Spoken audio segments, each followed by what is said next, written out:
Hello everyone, Matt Dils here. So for today's discussion, we are going to discuss the anti-differentiation under integral calculus.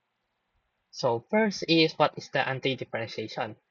It is the reverse process of differentiation, finding the original function from its derivative, also known as integration or finding the indefinite integral. So, familiar ba tayo sa differentiation or the derivatives na kukuhain natin yung derivative ng function and then magkakaroon tayo ng f of x.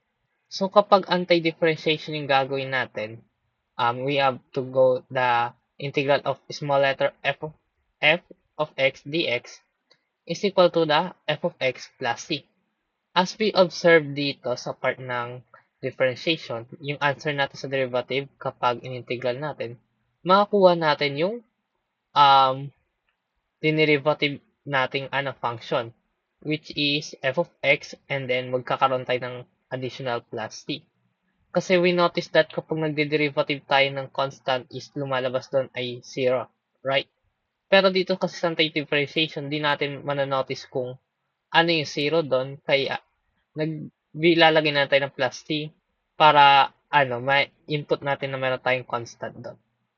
So, for example, we have to derivative the x squared. It is resulting to 2x.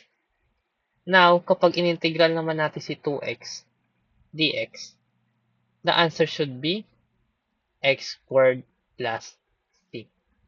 So, ganun ka simple yung concept ng ating anti-differentiation na nire-reverse process niya yung derivative.